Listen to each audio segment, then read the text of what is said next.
بسم الله الرحمن الرحيم الحمد لله وحده والصلاة والسلام على من لا نبي بعده أما بعد فقد قال الله عز وجل في القرآن المجيد بعد أعوذ بالله من الشيطان الرجيم بسم الله الرحمن الرحيم اهدنا الصراط المستقيم صدق الله العظيم وصدق رسوله النبي الأمي الكريم ونحن على ذلك لمن الشاهدين والشاكرين والحمد لله رب العالمين. Most honorable elders, dear respected brothers, friends, youth, young and honorable mothers and sisters listening, Allah subhanahu wa ta'ala in this ayah of Surah Al-Fatihah, He mentions that اهدنا الصراط المستقيم. He mentions a supplication that the believer implores Allah subhanahu wa ta'ala with, which is for guidance to as-sirat al-mustaqim, to the straight path. What is this straight path? In one hadith we learn that Rasulullah sallallahu alayhi wa sallam mentioned ma ana alayhi wa ashabi.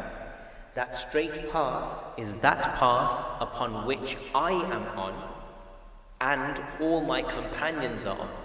So the way of life that I am living and my companions are living, this is the straight path. And how important is this straight path? What is the significance of this straight path?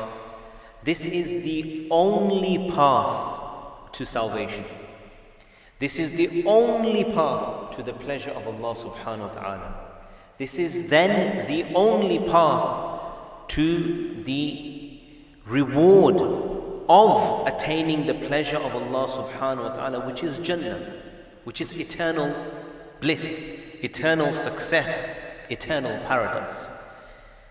So what is this path? This path is ma ana alayhi wa ashabi. This is the path upon which Rasulullah sallallahu alayhi wa sallam was on. This is the life which Rasulullah sallallahu alayhi wa sallam lived. This is the choices which Rasulullah sallallahu alayhi wa sallam made and his companions. So what is guidance? Is guidance only restricted to Quran, Sunnah, and that's it? Meaning we either look at the Quran or we look at the life or sayings of our Prophet Muhammad sallallahu alayhi wa sallam and then we stop? No, we learn from this hadith that the path that we have to choose to tread upon and the knowledge of that path is by looking at the Quran, by looking at the Sunnah, and by looking at the lives of the Sahaba radiyallahu anhum ajma'een, as they are the guiding stars. How did the hadith get to us? Who was the first link in the chain of narration? Who were the first people to hear the words of the Prophet Muhammad sallallahu alayhi wasallam? Who were the first people to observe the actions and the silences of our Nabi Muhammad sallallahu alayhi wasallam? They were the companions. Without them, there will be no complete chain. Without them, there will be no authentic knowledge. Without them, even the Quran can't come to us. Because who learned the Quran? From Rasulullah sallallahu alayhi wa sallam. The Sahaba radiyallahu anhum ajma'een did. And from them, the next generation, the Tabi'een, then the Taba' Tabi'een, and this continued. So it's very, very important to understand that our point of reference when it comes to taking our religion and learning our path of life, it doesn't only stop at Quran and then Sunnah, it can also filter down to the lives of the companions of the Prophet Muhammad sallallahu alayhi wasallam and those Salafus Salihin who follow truly in their path. This path is the path of Islam, Al-Islam. May Allah subhanahu wa ta'ala keep us steadfast upon this path. And may Allah subhanahu wa ta'ala save us from wavering from this path. The hadith, it states that Rasulullah sallallahu alayhi wa sallam mentioned that Allah subhanahu wa ta'ala gave an example of siratan mustaqima. And this example is such that on both sides of this path, there are doors. On both sides of this path, there are doors. And these doors are accessible, they can be opened. At the entrance of this path, there is a caller calling out that Ya ayyuhan nas, udkhulu as-sirat jami'a wa la tata'awwaju. O people of this world, all of you, when you enter this path, stick to this path. Do not go left and right, meaning the doors that you see, and they're slightly covered with veils. Don't be tempted to just move that veil and go see inside that door what's over there. What's over there? I wonder what drugs are like. I wonder what vaping is like. I wonder what girls are like. I wonder what clubbing is like.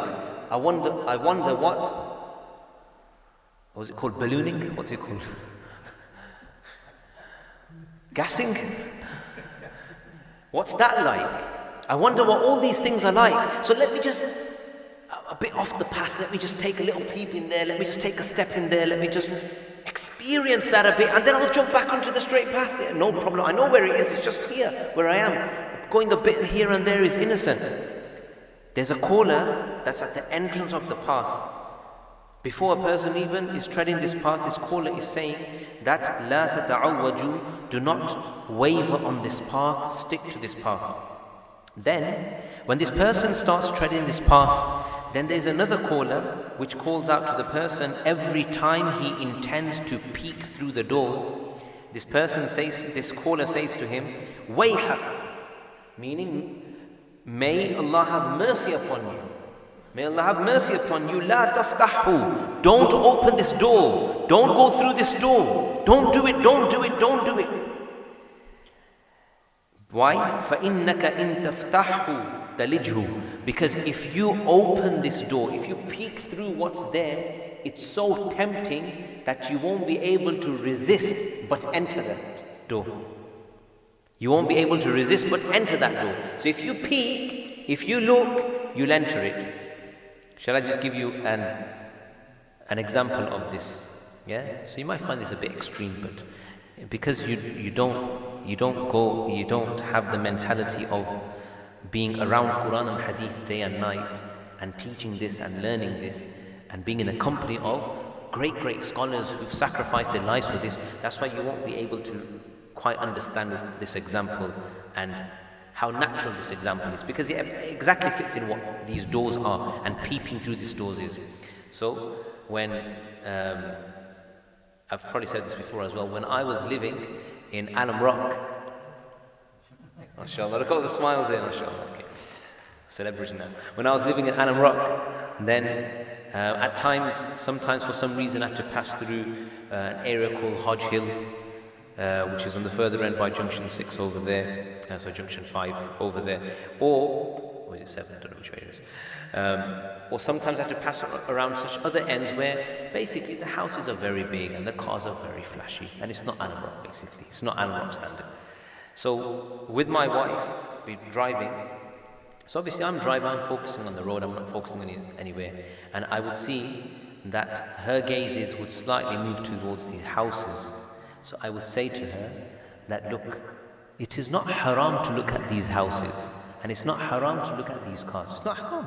Well, it's a house, it's a car. Well, it's not anything you're eating or drinking, are you? And it's not even people. It's just a house, a brick and car. It's not haram to look at it. However, Islamically, meaning Islamic ethos, it teaches us that don't look at things unnecessarily when they're nothing to do with you. Meaning that house, by looking at it, you're not going to go enter it and start living in it. That car, by looking at it, you're not going to open the door and start driving it. Meaning it's not yours. So by looking at it, it's not going to benefit you. If anything, we learn through this hadith that when you peep, it entices you. So then you start planning that. Hang on a second. Right, how can I get that house? How can I get to that car? How can I upgrade? So you know what, I can't afford it 70 grand, but I can take it out on interest, £500 a month. Yeah, I can do that. I can rent it out. I can hire it out. I can pay. Yeah, so I'll go interest. Yeah, that's £500. Yeah, I can manage that. I can afford that. And then you get into all these doors of haram just because you peeped. Just because you peeped. Just because you gazed. Gazing at it wasn't haram. But the Islamic ethos and the mentality says that don't gaze at things which is not your business. Meaning it's not your life right now, nor is your lifestyle, nor does it match where you want to be, which is Jannah. This isn't your route. You don't need what you've got enough. So if you wake up in the morning, and Rasulullah sallallahu alaihi wasallam states that if you wake up in the morning and you have enough to eat that day, and you are healthy in your body, then you have accumulated all the treasures of the world. SubhanAllah. Who can deny this? Who can argue this point? You wake up in the morning and you know that your food for that day is secured. Food for the day is secured, and you're healthy in your body. Then you have everything. You've accumulated the whole treasures of the world.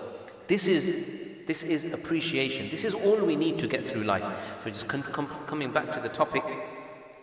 So Rasulullah sallallahu alaihi wasallam said that this pathway, this sirat, that in this example, this is Islam. So what you're treading, this is Islam. And then he said that these doorways that you are seeing, these are the boundaries of Allah. This is the boundaries you have to live your life in.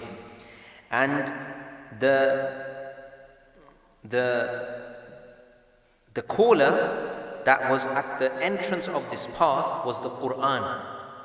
He was calling you and telling you that, look, la tata'awwaju, don't go left and right, stay on the straight path. And the caller that was telling you, as you attempted to peek through those doors, it was your heart. And it was telling you, your heart was telling you that, look, this isn't the right thing. And my brothers, so many youngsters here today, you can ask yourself the same question. Sometimes when we're about to commit a sin, then your heart calls out to you and he says, you know what? Don't do it. Don't do it. Don't do it. But then shaitan and nafs overpowers us and we still do it. And sometimes we become so addicted to sins that even though our heart is saying don't do it, and we know there is no pleasure in this right now, we still do it. And whilst we're doing it, we're not really experiencing the pleasure because there was no pleasure before we went in it. And after we do it, there's regret and remorse and this bitterness that why did I do it? And here we are crying out internally. No one can hear the scream. We're crying out internally, seeking Allah's help. That Allah, help me, help me. We're not saying with the mouth. The heart is crying. We're seeing people around us, but we can't even reach out to them and say that, look, I want to say something to you. I need help. Because we're just fighting this battle internally. We feel ashamed to expose ourselves and take help. But how are we going to move forward when we haven't won the battles on our own? How are we going to win them on our own in the next year? In the next 2, in the next 5. Why is shaitan deceiving us and telling us that, look, the next time you come to this sin, you'll win? Meaning, you won't do this. You'll defeat me. If we haven't managed to win all this time, then what makes us think that we'll take it, shaitan on our own again? So we should come out when we should seek help. May Allah give us the tawfiq. And we're going to conclude with 2 things, inshallah. I wanted to talk about shaitan, the sworn enemy, but inshallah we'll do that another time. So you're going on a motorway, yeah, and you want to get to London, yeah. M1, you want to get to London. You're going on a motorway, you want to get to London, and there's another route for Bolton. If you go on the route for Bolton, will you ever get to London? No, you're not going to get to London. We agree that. Okay. When you look at this route as you're approaching this junction to get off onto the M1, to get onto the M1, you're approaching this, you see that there's huge traffic. And you anticipate a car accident or whatever, lane closures. You think to yourself, you know what? I'll just take this Bolton route, it's all empty. I'll get to London through this Bolton route because this London route is so jam-packed. I'll just go on the Bolton one, I'll get to London. Are you going to get to London? No, you're not going to get to London. So what's the objective of this example? The example is that the path Islam is only one. There is no other path that's going to take you to where you want to be, which is the pleasure of Allah and Jannah. This is only one path. You have to tread that path, no matter how difficult shaitan makes it look. So there's traffic jam, there's congestion, it seems very hard, very difficult. When will I get to London? How will I pass this time? What will I do whilst I'm stuck in? No matter how difficult shaitan makes it look, that London, that Islam is the only path to get to the destination. You have to take it. You have to be brave to tread it. You can't back out, because if you take the clear route, the easy route, the quick gratification route,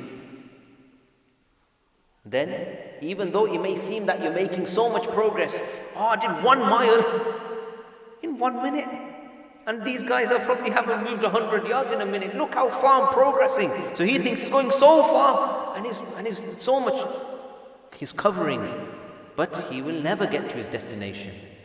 And second and final thing is that we have to be on Islam in every area of our life, every aspect of our life.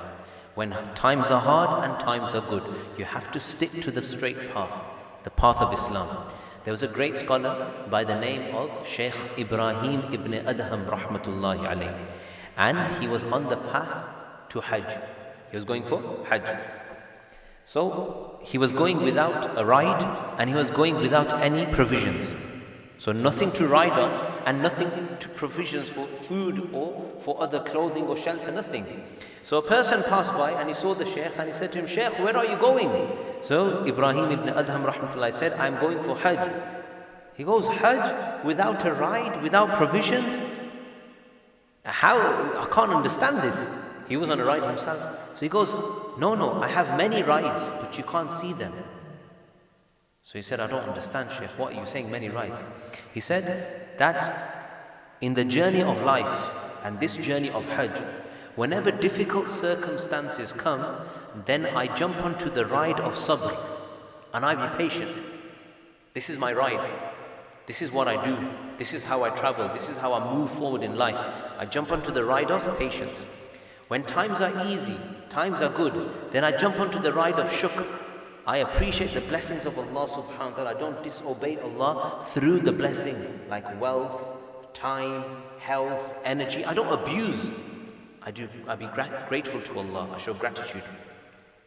When my nafs calls out to the temptations of the world, then I jump on the ride of this thought that the amount of years ahead to live may be well less than what I have already lived. So it's not worth going through this temptation. It's not worth living this ecstasy, because I haven't got much time left in this world. So this person looked at Ibrahim ibn Adham rahmatullah, then he exclaimed that, Shaykh, truly you have a ride and I am rideless. I am actually walking, you are on a ride. You are going to get quicker.